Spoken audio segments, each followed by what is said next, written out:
Hello दोस्तों, स्वागत है आप सभी का हमारे YouTube channel Jharkhand official study में। तो आज हम झारखंड के इतिहास के बारे में बात करेंगे, जो कि आए दिन एग्ज़ाम में झारखंड की जो भी एग्ज़ाम होती है उसमें पूछे जाने वाले क्वेश्चन है। एक तरफ से हम बोल सकते हैं कि झारखंड का जो जनजातीय समूह थे आदिवासी के, आज उन्हीं के बारे में बात करेंगे, जो हमारे भगवान बिरसा मुंडा थे और नीलाम्बर पीताम्बर, सिंधु कान्हू, आज उन सभी के जो हमारे क्रांतिकारी थे उन लोग के बारे में बात करेंगे। अगर आपको वीडियो पसंद आए तो चैनल को सब्सक्राइब और लाइक कमेंट जरूर करें।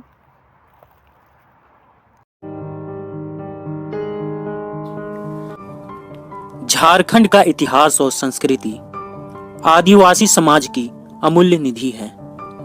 शुरू से झाड़, जंगल, पहाड़ से भरा पूरा क्षेत्र होने के कारण यह आदिवासियों की प्रिय स्थली बनी रही। असुर, बिरहोर, बिरजिया, खरिया आदि झारखंड की प्राचीनतम जनजातियां हैं। मुंडा, उरांव, हो जनजातियां बाद की है। 6ठी सदी ईसा पूर्व में जैन एवं बौद्ध धर्म का आंदोलन हुआ। झारखंड भी इससे अछूता ना रहा। इन धर्म आंदोलनों का झारखंड में व्यापक असर पड़ा।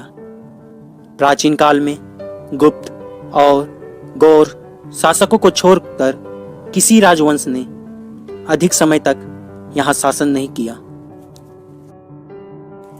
मध्यकाल में झारखंड क्षेत्रीय राजवंशों के अधीन था।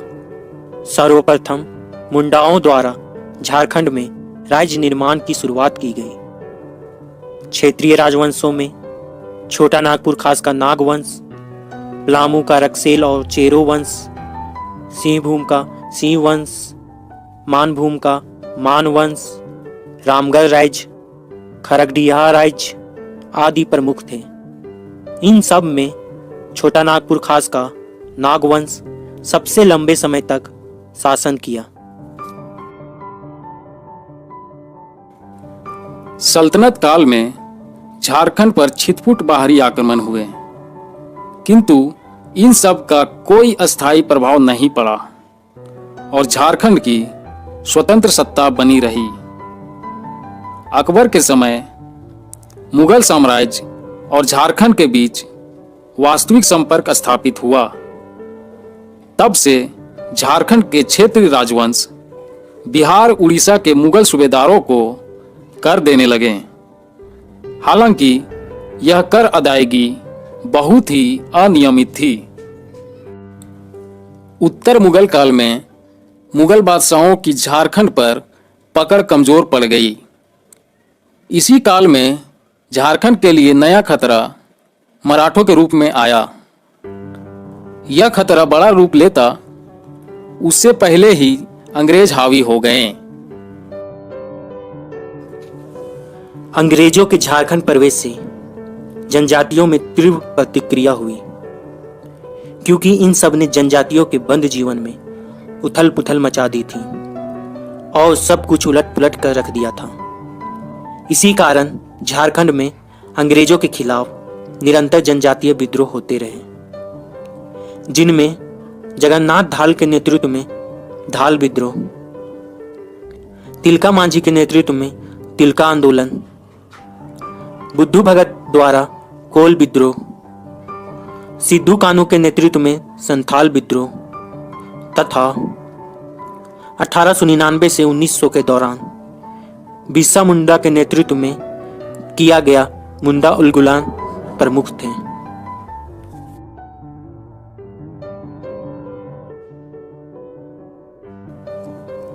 भारत के स्वतंत्रता संग्राम में झारखंड के लोगों ने सक्रिय भूमिका निभाई।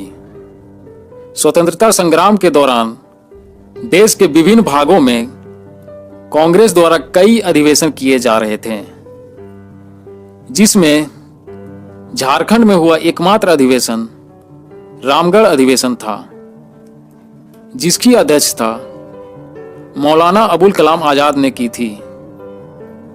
1940 में हुआ यह अधिवेशन कांग्रेस का 53वां अधिवेशन था।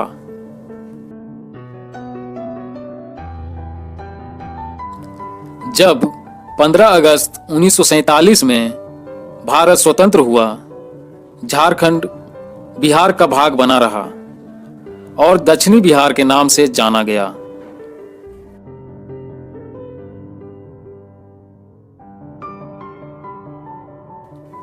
झारखंड निर्माण के लिए कई वर्षों तक आंदोलन हुए, जिसकी नींव वर्तमान बांग्लादेश की राजधानी ढाका में पड़ी थी।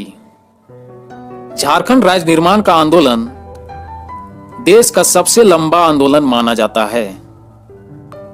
इसकी शुरुआत 1912 में हुई, जब झारखंड आंदोलन के जनक माने जाने वाले जे बार्थोलोमन ने क्रिश्चियन स्टूडेंट ऑर्गेनाइजेशन की स्थापना की।